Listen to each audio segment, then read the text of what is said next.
Big B Amitabh Bachchan తాజాగా తన social media హ్యాండిల్లో ఒక పోస్ట్ పెట్టారు. ఎక్స్లో ఒక పోస్ట్ పెట్టారు. ఆ పోస్ట్ ఏంటంటే ఇరాన్లో ఉన్నటువంటి హిందూ ఆలయం విష్ణు ఆలయం గురించి ఒక 3 నిమిషాల వీడియో అది. ఆ వీడియో పైన ఒక 2-3 లైన్లు కూడా రాశారు. చాలామంది ఆశ్చర్యపోవచ్చు, ఇరాన్లో వంటి ఒక ముస్లిం కంట్రీలో కూడా హిందూ దేవాలయాలు ఉన్నాయా? కొంతమందికి తెలిసి ఉండవచ్చు, చాలామందికి తెలియకుండా ఉండవచ్చు. నిజానికి ఇతర ముస్లిం దేశాల్లో కూడా హిందూ దేవాలయాలు ఉన్నాయి. బట్ పర్టికులర్గా బిగ్ బి అమితాబ్ బచ్చన్ గారు పెట్టినటువంటి పోస్టు విష్ణు ఆలయం గురించి పెట్టారు. ఆయన పెట్టినటువంటి పోస్ట్లో ఎక్కడుంది ఇది? ఇరాన్లోని పోర్ట్ సిటీ బందర్ అబ్బాస్ ప్రాంతంలో ఈ ప్రాచీన విష్ణు ఆలయం ఉంది. దీన్ని 1892 సంవత్సరంలో ఖజార్ ఎరాలో నిర్మించబడింది. ఇది అప్పుడు కట్టారు. అప్పట్లో అక్కడ పనిచేసేటువంటి భారతీయ హిందూ వ్యాపారులందరూ కలిసి ఈ యొక్క విష్ణు ఆలయాన్ని నిర్మించుకున్నారు. ప్రస్తుతానికి అక్కడ పూజలు అయితే ఏమీ జరగటం లేదు, ఎందుకంటే అప్పుడున్నటువంటి ఇరాన్ వేరు, ఇప్పుడున్నటువంటి ఇరాన్ వేరు, పూర్తిగా మారిపోయింది. బట్ టెంపుల్ అయితే ఉన్నది. ఆ టెంపుల్కి సంబంధించినటువంటి ఇమేజెస్ కానీ వీడియోస్ కానీ మీరు కూడా స్క్రీన్ పైన చూడవచ్చు.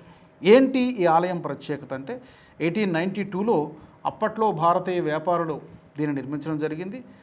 భారత్ ఇరాన్ మధ్య సముద్ర వాణిజ్యం అంటే సముద్ర మార్గం ద్వారా వాణిజ్యం జరిగేది. ఆ సందర్భంగా భారతీయ కార్మికులు కానీ భారతీయ వ్యాపారులు కానీ నడుం బిగించి ఈ యొక్క ఆలయాన్ని, దీంతోపాటు మరొక 2-3 ఆలయాలు కూడా ఉన్నాయి ఇరాన్లో.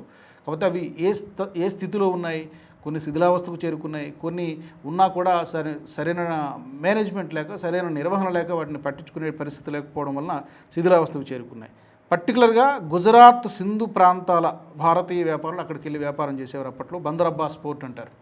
సో ఇరాన్ అమెరికా మధ్య ప్రస్తుతం జరుగుతున్నటువంటి ఈ యుద్ధ నేపథ్యంలో అమితాబ్ బచ్చన్ గారి పోస్టు చాలామంది నెటిజన్లను ఆకట్టుకుంటోంది. దీంతోపాటు ఇరాన్కి భారత్కి ఉన్నటువంటి హిస్టారికల్ కనెక్షన్ గురించి కూడా అమితాబ్ బచ్చన్ గుర్తు చేశారు. ఈవెన్ ఇంత జరిగినా కూడా ఇరాన్పై అటాక్ ముందు ఇజ్రాయెల్ పర్యటనకు ప్రధాని మోదీ గారు వెళ్ళినప్పటికీ కూడా ఇరాన్ ఏ రోజున కూడా భారత్ని శత్రువుగా భావించలేదు.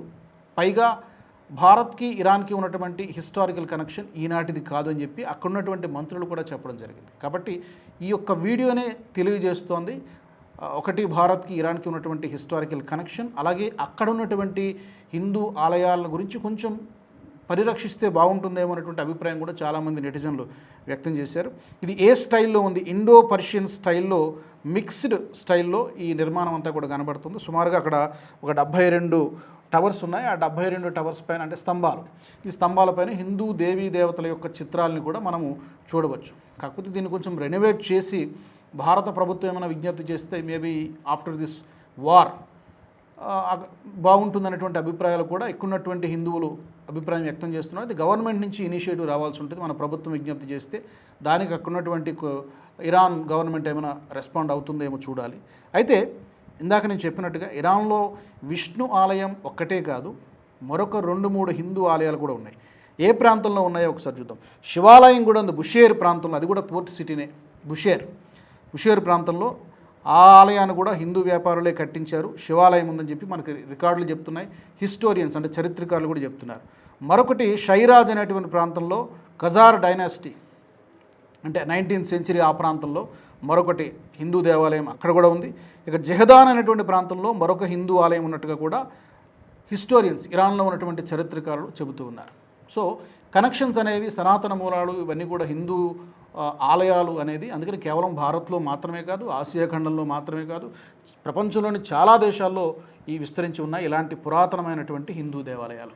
మరి ఈ వీడియో మీకు నచ్చినట్టయితే లైక్ చేయండి. అలాగే మీకు తెలిసినటువంటి ఏమైనా ప్రత్యేకమైనటువంటి హిందూ దేవాలయాలు ఏమైనా ఉంటే వాటి గురించి కూడా మీరు కామెంట్స్లో చెప్పొచ్చు. ఈ వీడియో మీకు నచ్చినట్టయితే లైక్ చేయండి, 10 మందికి షేర్ చేయండి. అలాగే కామెంట్ల రూపంలో మీ అభిప్రాయాలను మాతో పంచుకోండి. Nationalist hub group of channels ను సబ్స్క్రైబ్ చేసుకుని తెలుగునాట జాతీయవాద జర్నలిజాన్ని ప్రోత్సహించండి. ఈ వీడియో కింద ఉన్న బెల్ ఐకాన్ పై క్లిక్ చేయడం మర్చిపోవద్దు.